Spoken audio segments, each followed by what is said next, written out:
hello to everybody. So I have been a tinkerer and I've always been interested in home automation. And now today with things like Alexa and Google Home, it all gets tied together a lot easier with a lot more options than it used to be. And a lot of people have asked me, hey, I'd like to do that, but how do I get started?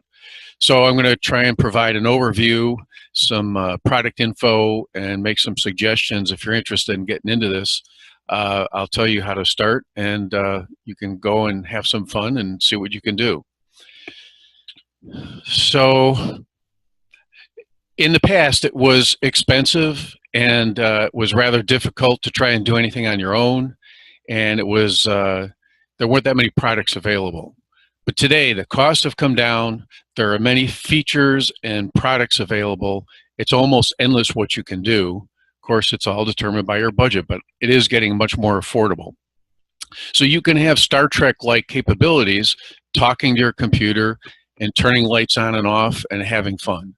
And so that's what we're going to talk about. I'm going to break this down into an overview of some of the categories of things you can do with home control and automation, including security, controlling your heating or air conditioner, and things you can do with your entertainment for watching TV, etc.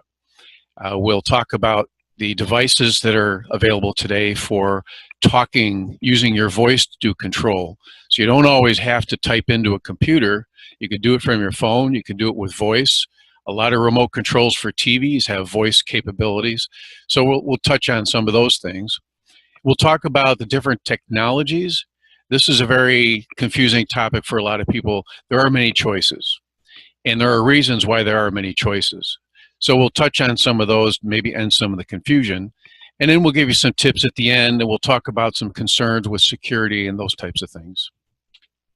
So moving into some of the techniques and the technologies and the concepts, it's something that I think most people can do, even if they're not extremely technical, because a lot of it's done for you. If you can set up an app on your phone and load a program on your computer, it's really, really very easy to follow instructions and set these things up. And the smart assistants are amazingly flexible. Not only are they things that can help you do things for turning on your lights and etc., but they can actually make you more productive. You can talk into these devices and create shopping lists, and you can find out, the weather and directions and facts of things. Instead of, pulling out the dictionary or encyclopedia, you can ask questions, get answers with your voice. So it's actually very functional. And some of the things that you can do, for example, you can turn on lights which would normally be controlled by a light switch in the wall, or maybe you have something that plugs into the wall like air conditioner or appliance or a light. You can get devices that plug in, and then you plug your appliance into that, and you can control. So these are usually called smart sockets, something along that line. And TP-Link and Belkin make some of these products. These are examples of things that are more of a onesie twosie. If you just want to turn one device on and off, you don't want to have to buy a whole system. These are really nice because you can buy light bulbs that have the intelligence in them, switches that go into your wall, or plugs that go into your AC outlet. And very simply, you can start turning lights on and off. You can also get more advanced systems where now they're part of like a whole ecosystem, and you can connect all kinds of devices. That gives you more options, and we'll talk a little bit about those. One thing that's really nice, a lot of people like to dress up their home with, decorating and furniture, and smart lighting is something that can really make a difference. If you've got company coming over, you're throwing a dinner party, lighting really adds ambiance. And when you're using the smart lighting, there's a lot of things you can do. You can get white light, color light, you can dim, you can get lights that go to your music, so many things. It is really, really nice. We'll talk about that. There are products that use hubs that allow you to connect one system of functionality to another company's system of functionality. And there are pros and cons to hub and hubless systems. We'll talk a little bit about those. And if you're an Apple user, you won't be left out because Apple has finally released their HomeKit, and it gives home automation to people who run Apple products. So whether you're a computer user, an Apple user, Android, Microsoft Windows, there are products for everybody, and they're getting better all the time. So this is good for everybody. So let's talk about an example here with heating, ventilation, and air conditioning, energy management, temperature control, smart thermostats. These are all categories here that talk about this. And Honeywell was one of the big innovators in intelligent thermostats, where you can get Wi-Fi and remotely control your thermostats. So if you're away, you can turn on the heat or the air conditioning. By the time you got home, the temperature was comfortable. That in itself was fantastic. But now you can do all kinds of programming. And there's a product on the left here from Ecobee that is extremely smart, and it has these little white sensors that go into each of your rooms. And you can expand this with as many sensors as you want, and you can set the thermostat not to just control the temperature based on the thermostat, which is placed on a wall in one room, but now you can get sensor information from every room. And these are just tiny little things that run on a coin battery, and you can put them anywhere, and they're wireless. So it's really easy. And you set the thermostat certain times of the day. I'm in day mode. Other times I'm in night mode. I set the temperature at these different modes based on not only whether what the temperature should be in particular rooms, but these little temperature sensors also have motion sensors. So if you're in a room, you would probably want that temperature to be controlled to be comfortable. But if you're not in a room, maybe you don't want temperature controlled there. So the set point for your desired temperature could be based on rooms and activity in those rooms, which makes it really smart. So if you're a fan of Nest, Nest has, great thermostat. The Nest thermostat does a lot of learning. It learns your habits, and it tries to adjust the temperatures based on your activities and habits. So each of these products has something unique to offer, which is really great. So it depends on your application, what you want. There's something for you. Surveillance and home security is another interesting topic. Used to take a lot of wiring, complex wiring, and cutting holes in walls, and it was a very expensive and complex thing. Few people wanted to tackle it themselves, and unless you had a lot of cash in your budget, it was often prohibitive for people. Then came wireless cameras that talk to the cloud. And those were really great too, but now we have camera systems that provide all kinds of functionality like motion detection. And they run on batteries and they're wireless. So, hey, you don't even have to run wires anymore. So this is something now that's becoming, easy to install, easy to set up yourself, and prices are coming within range. So you have a lot of options for this type of stuff. Another really cool product is a video doorbell. These video doorbells will take pictures and videos of people that come to your front door. Not only when you press the button, but even with motion detection, they will sense people that don't press the doorbell. So maybe you get a package delivered and they never ring the doorbell, they just throw the package up on your porch. Or maybe somebody comes to take that package off your porch. You can set these up to get videos, and maybe you can catch a crook, or at least you'll know, you get a heads up when someone's dropping off a package or coming to see you. Maybe you get a telemarketer or somebody who's selling something and you don't want to answer the door. The video camera is great for that. And the home lighting is a really interesting topic. I think a lot of people would like this. The products are really great, and they're easy to install. In some cases, all you have to do is screw in a light bulb, literally. And you start an app on your phone, and you configure it to talk to your light bulbs, and you can turn the light bulbs on and off and dim them. For more advanced capabilities, I have two examples here. The one on the right is probably the most popular and most full-featured. It's from Philips, and it's called the Hue lighting, H-U-E. And Hue lighting is a hub-based controller system. And this controller plugs into your router, connects it to the internet. Then it uses wireless to talk to all these bulbs. So you can configure it for various moods, which will set the lighting. You can have it set to react to music. There's a number of things you can do. As you enter and leave rooms, there are sensors that will also talk to the hub for motion detection. So you don't even have to hit a switch. You can walk into a room and the mere presence will turn on the lights in that room. Really great things. On the left, we have a company called LifeX. I believe that's Lighting Effects is what that is short for. And they do a hubless version of lighting control. They do the light bulbs that screw into sockets, and they also do the strips. The lighting strips are really nice because they come with a self-adhesive on the back. You can stick them behind your TV, create mood lighting. These also connect to apps on your phone that you can program to do all kinds of things on schedule or react to music, react to entering a room. So these are two products of many out there that are available for doing home lighting. Even IKEA has gotten into the home lighting thing. Very cost-effective products too. So there are lots of choices. Then we get into home entertainment. Smart TVs are getting smarter. Not only are they getting higher resolution, but the intelligence that they're putting in to the TVs is just amazing. So not only can you stream from various sources like Netflix and Amazon Prime, but now you can start doing home control right from your TV. You really don't have to get off the couch anymore. Sometimes the remote control itself has a microphone, and you can speak to your remote control, not only to change the channels, but to turn lights on and off in the rest of your house.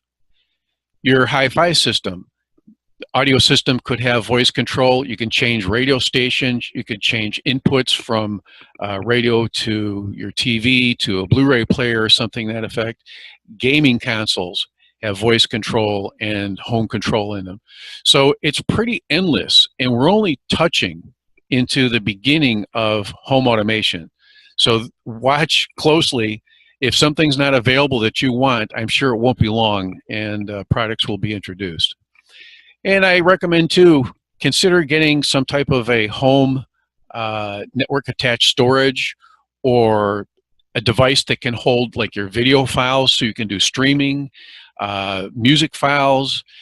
This is something that is complementary and supportive of the many different things you can do with home automation as well as with your general computing. So it's something you ought to consider if you're getting into this advanced control system. So how can we control with smart devices?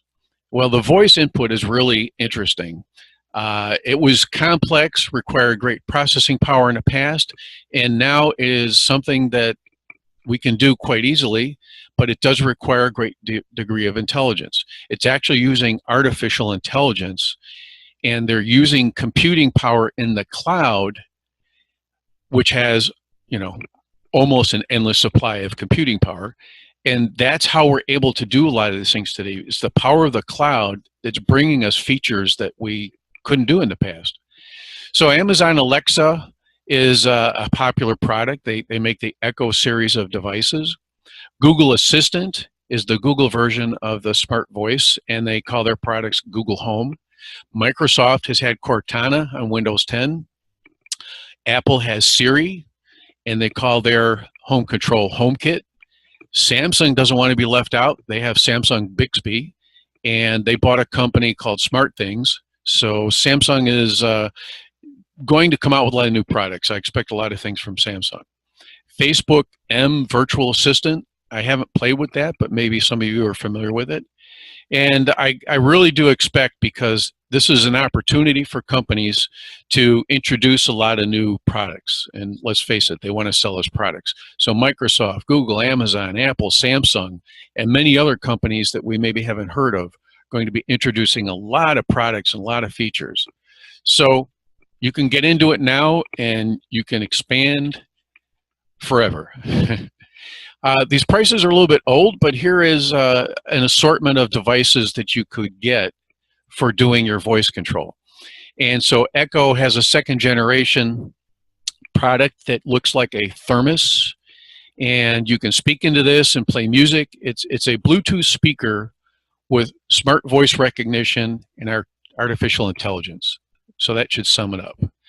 And products in this category are around $100, and you can find, you know, Amazon original devices or third-party devices that are supporting Amazon and Google for, you know, more money with bigger speakers and bigger power, or less money for smaller speakers. An example of a smaller speaker is the Echo Dot. So at the top of the line is the Echo Plus, then it's the regular Echo, and as you go down to the smallest device, looks like a hockey puck, that's the Echo Dot. And they're less than $50. So if you watch them on sale, I've picked them up as low as $30. And, you know, hey, if you want to get into voice recognition and home automation, how could you pass that up? You really got to try it.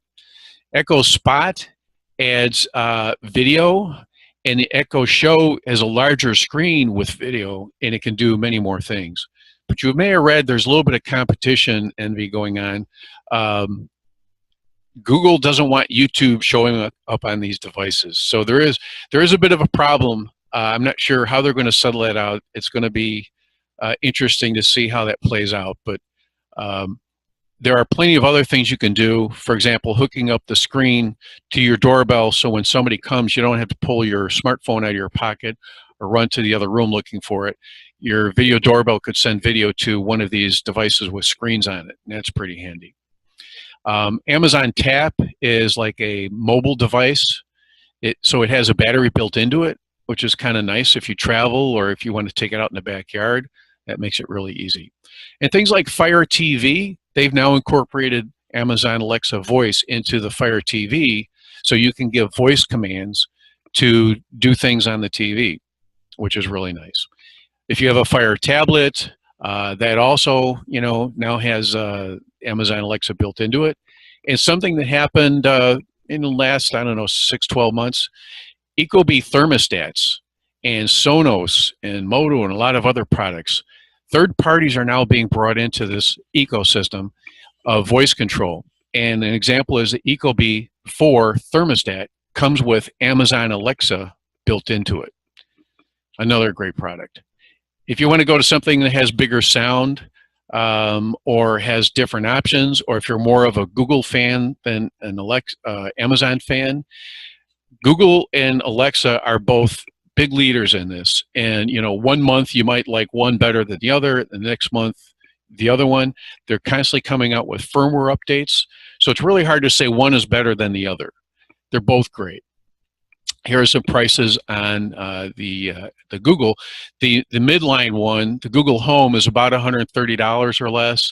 And if you want bigger sound, you can spend $400 for the Google Home Max, which is a very large speaker.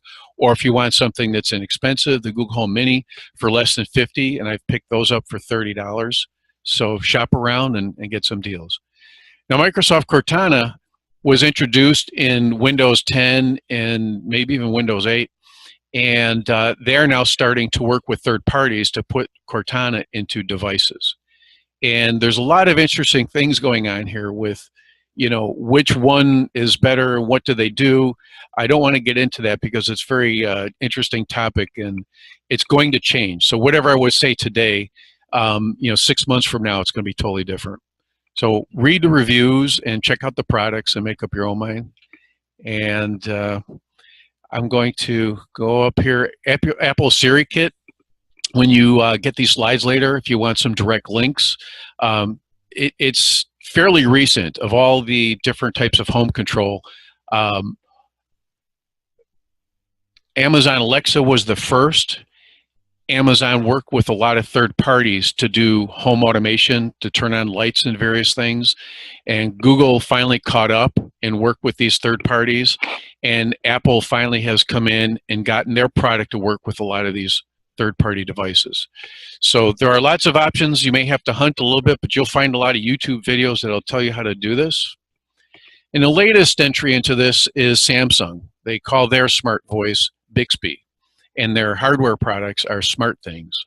And they picked up a product from another company, and they actually haven't done a lot. They're a little bit slow to embrace this and get going. But you know how Samsung is. When they finally do make up their minds, they're going to get into this full force, and I'm sure they're going to have some interesting products out there. This looks like a kit that you would start with. And this is one nice thing about buying one of these hardware kits that has a hub in it. You'll get the smart hub that's your master controller and in some various devices. And you can get the smart plugs that plug into an AC outlet, and then from there you plug in your lights or your air conditioners or various other things, and you control them. This also has self-adhesive sensors that go on your doors, and they detect when the doors open and close. And they also have temperature sensors in these. So it's all wireless. You peel and stick, and next thing you know, you've got security for your door entries, your window entries. You've got temperature sensing, and you've got control of things that plug in the outlet, and you've got things that you can get like water detection. You know, put them near your washing machine, your dishwasher, anything that's got a lot of water where there's risk of a flood. And these things will tell you when you've got a leak somewhere. So there's a lot of really great options out there. And another is remote controls.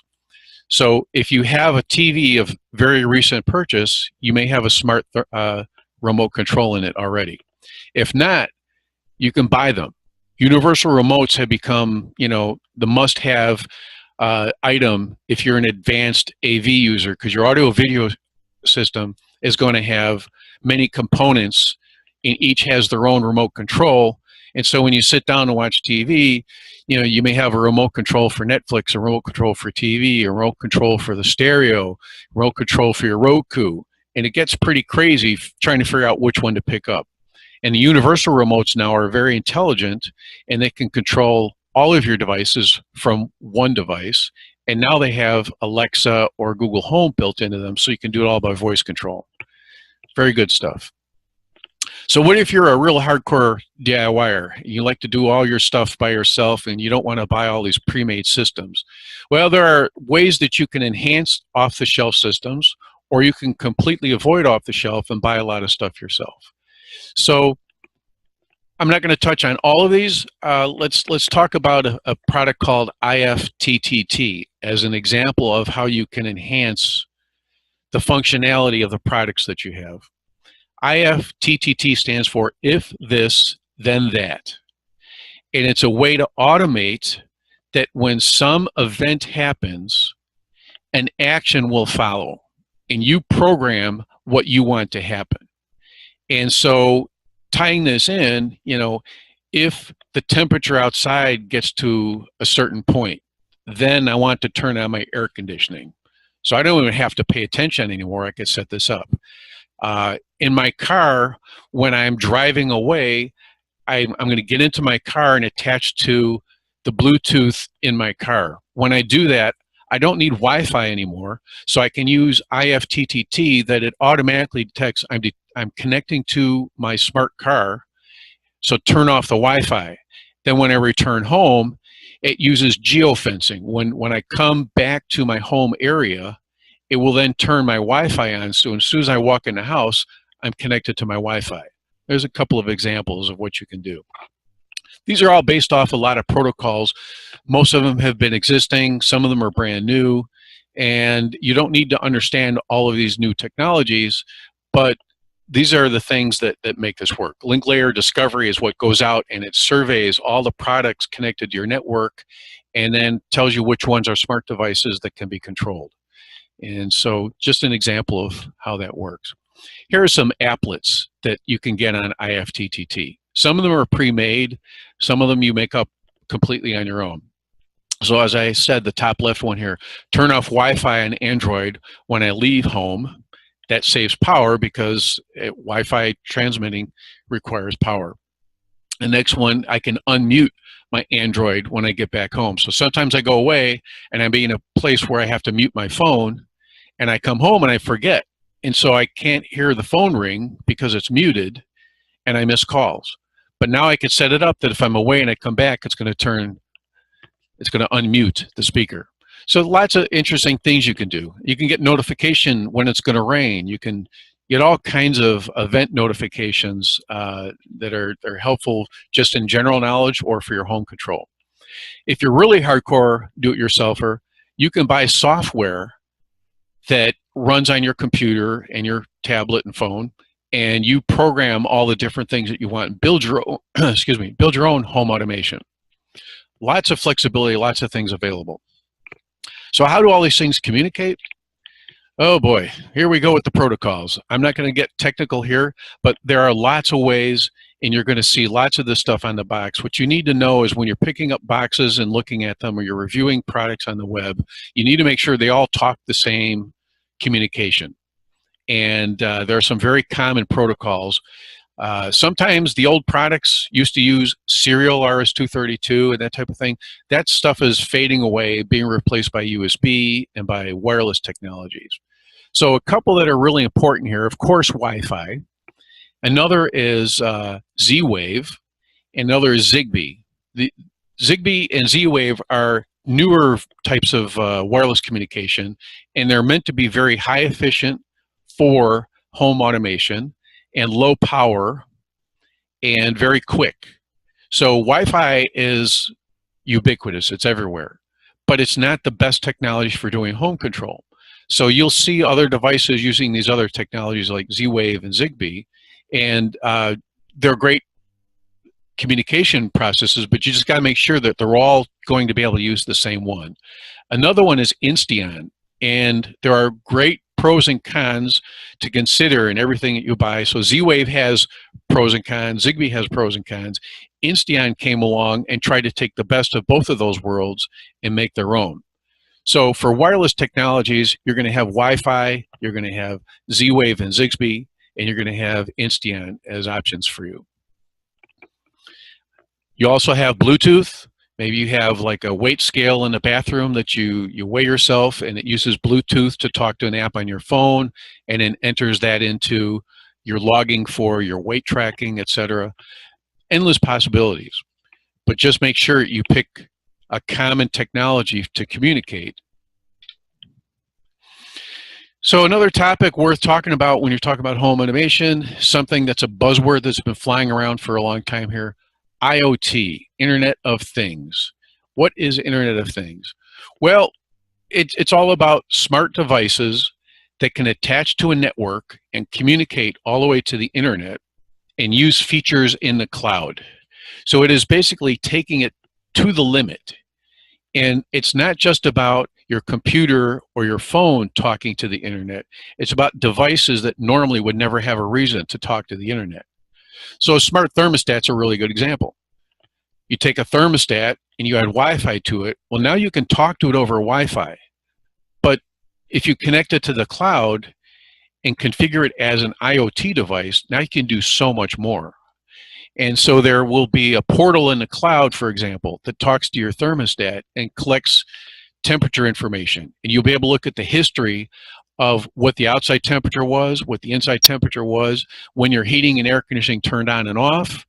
And then you can see if you're actually doing good energy management to save yourself some money and, you know, be smart for the environment. So it really adds many more layers of features because it's now Internet of Things and not just a device with Wi-Fi on it. What kinds of things can you do?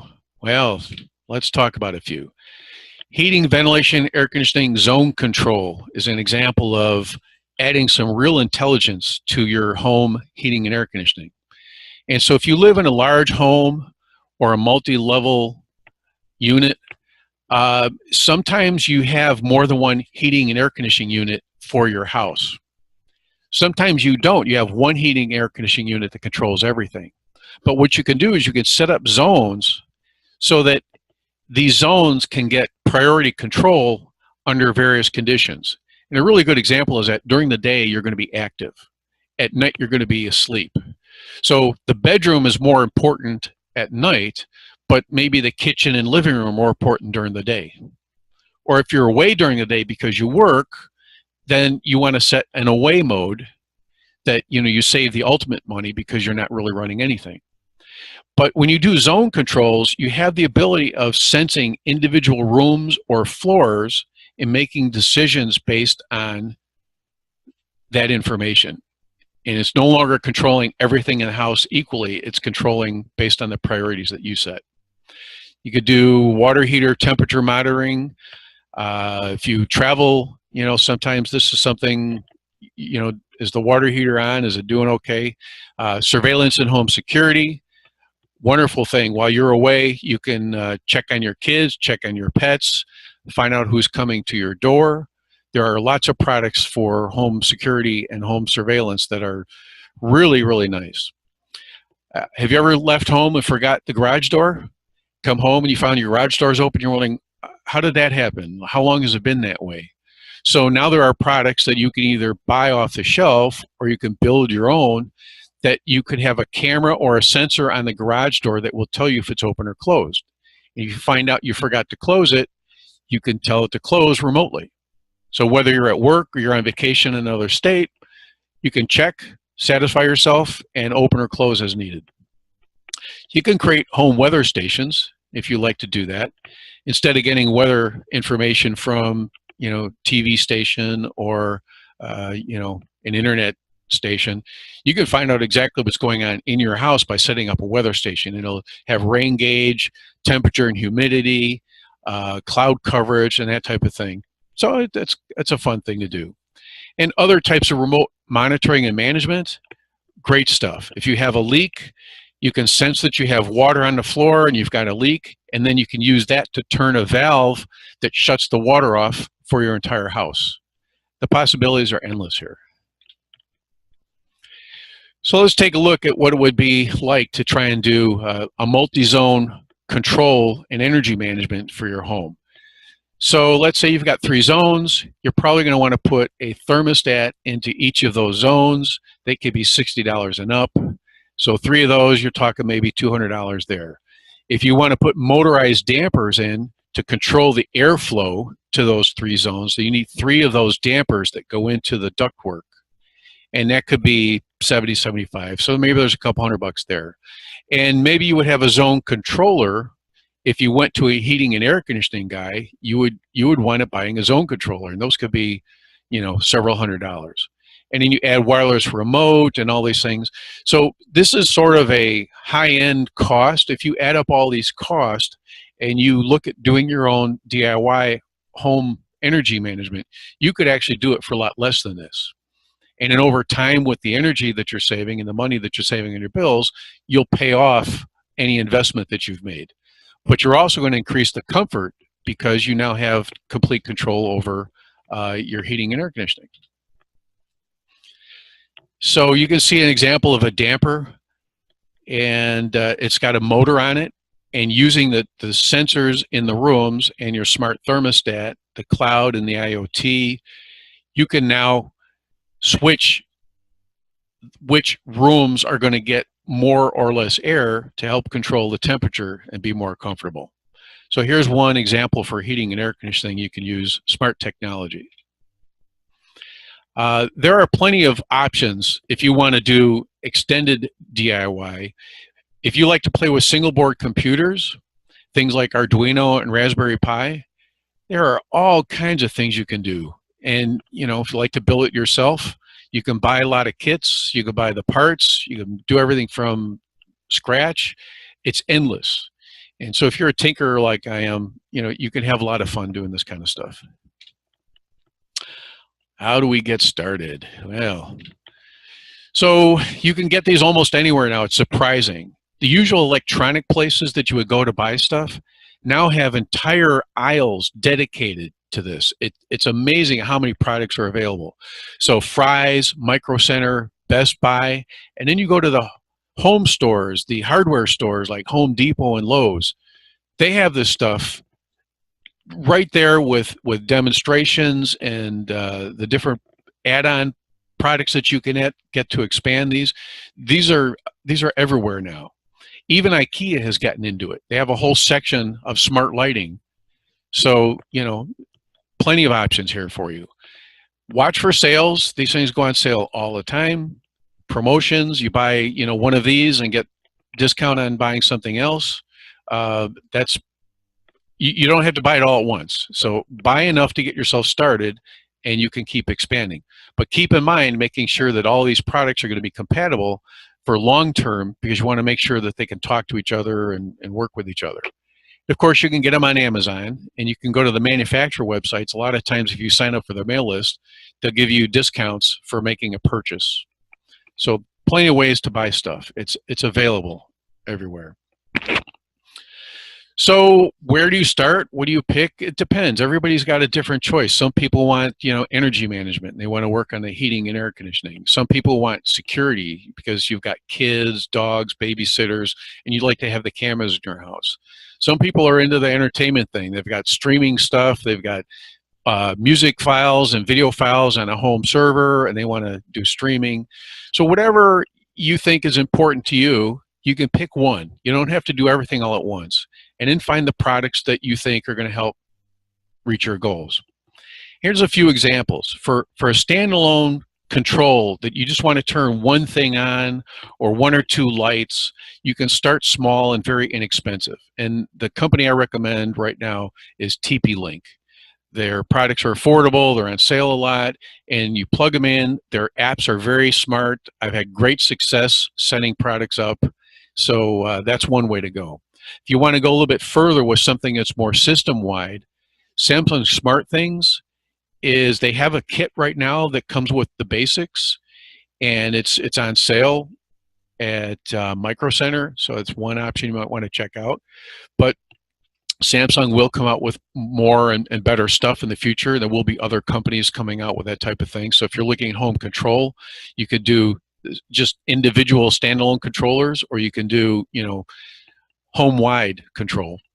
Smart lighting, the two leaders in this are Philips Hue and Lifix, but you'll find a lot of products out there that might be a little bit more affordable because their names are not so well known.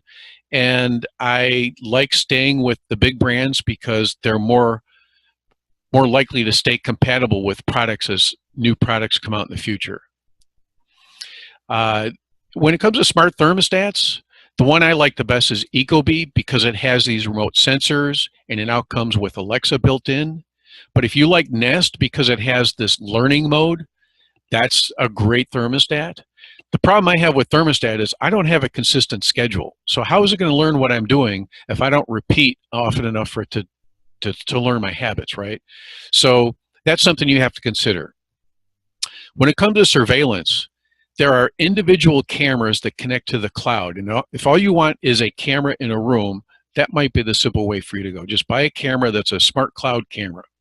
Or if you want something with multiple cameras, indoors, outdoors, that gives you notifications when there's motion detection, then you're going to look at other products. And the two that stand out, probably in my mind, Swan and Arlo. Swan is more of a older traditional camera system that they're now adding intelligence and cloud to. So its functionality is not quite what we would like, but it has a lot of great stuff in it. And installation is, I'd say medium. Arlo is a really interesting product because it's completely wireless, cameras have battery, it's easy to install, has a lot of great features. But the one caveat I want to mention about a lot of these things, and Arlo is a perfect example, you get these photos, maybe it takes a snapshot when somebody comes and gets within range and causes motion detection, or you'll get a video snippet of so many seconds. Where do those videos and photos go to? Well, they go into the cloud. And so now they want to sell you a cloud service for storing your photos and videos. If you use this stuff a lot and it really pays off, the benefits that you get, it could be worth paying these cloud fees. But, some of us don't want to do that. And so this is where you're going to have to look carefully, not only at the product and the features, but look at the cloud services and the subscription fees.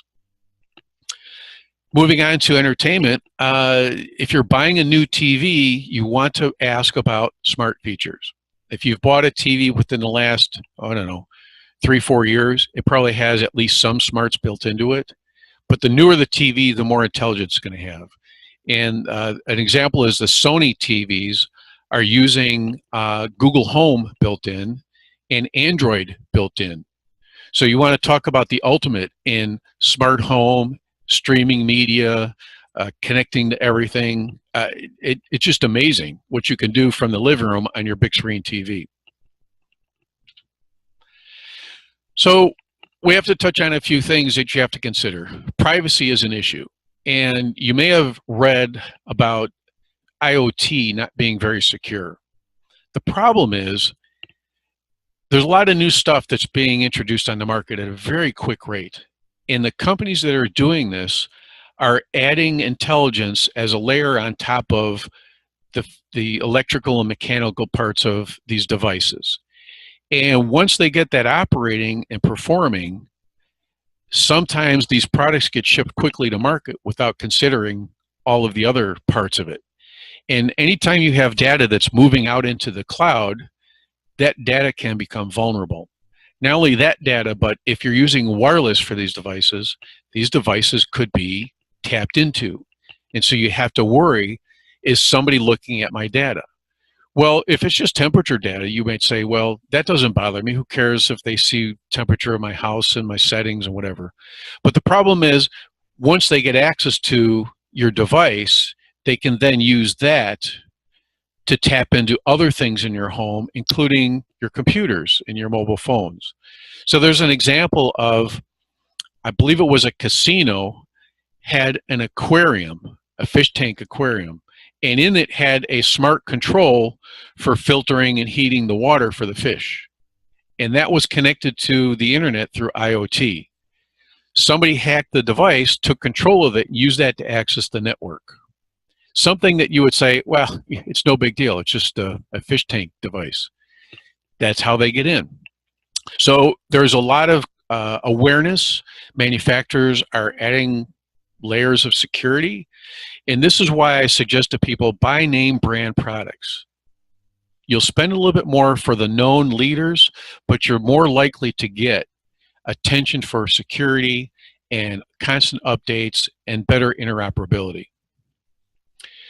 Okay, let's move on to cost. Yeah, you can buy an individual light bulb, screw it in, load a free app, and turn your lights on and off. Very, very inexpensive.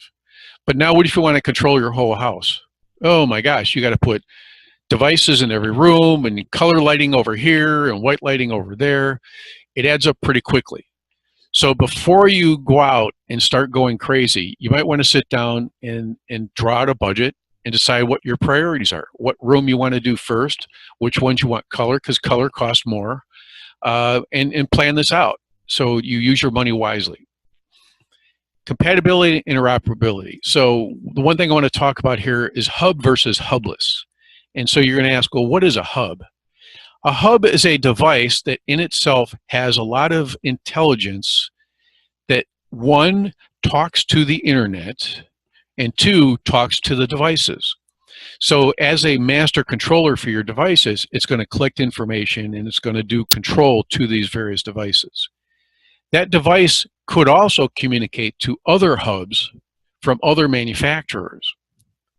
And because you have a hub, say in the case of controlling light bulbs to turn lights on and off, that hub can talk to other devices like a wireless wall-mounted switch, so that you don't have to reach in your pocket and grab your phone every time.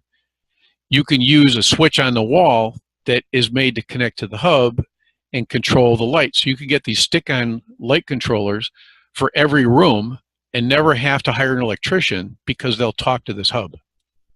And that hub will talk to other devices, and now you have more universal control. So the hub-less type of approach, for example, buying a light bulb from TP-Link, it doesn't talk to anything else. So if you have a light bulb from TP-Link and a light bulb from Belkin and a light bulb from IKEA, each of those requires you to pull out your phone and open that individual app to control that particular device. But when you start getting into the hub type controls, you have much more flexibility. And a lot of these manufacturers are indicating that they look like they're going to play with each other in terms of interoperability. So you could control your IKEA lights using a Samsung SmartThings system or a Philips Hue lighting system. And this is what you really want, because then you can, from one source, control everything, and that's much more convenient. So something you're going to need to watch because it's kind of new and not everybody's playing well together. But I think in the future it's going to get much better for us. And if you're only looking to do very small, simple, inexpensive control, then you don't need a hub. But if you're looking long term to control your whole house, I recommend looking for a hub-based system. Well, so there was a whole bunch, and I've only got a few minutes here, so I was saving to see if I could, let's see if I can get this up now. How can I?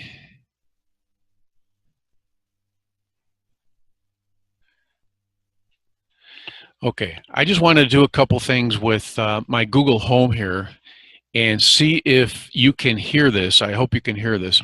But I'm going to ask my Google Home a few questions. Hey, Google, what's the weather?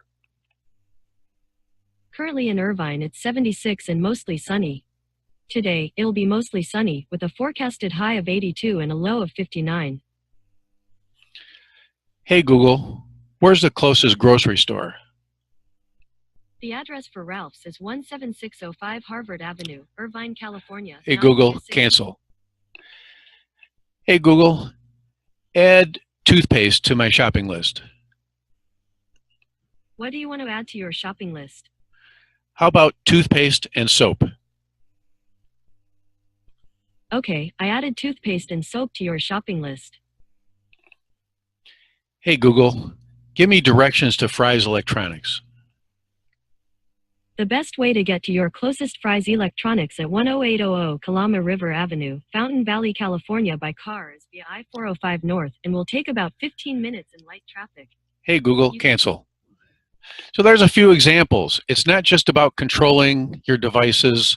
You can ask it questions. You can get information instead of having to look up a dictionary or an encyclopedia. You can ask it all kinds of facts, you know. Hey, Google, what's the population of the United States?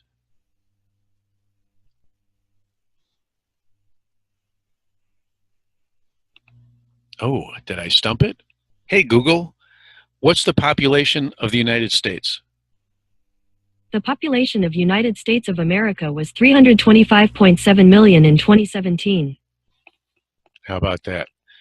So there are a lot of things you can do, and it's a great thing when your friends come over and they want to play. You say, hey, Google, tell me a joke. What do you call a busy bird that's always on business trips? A frequent flyer.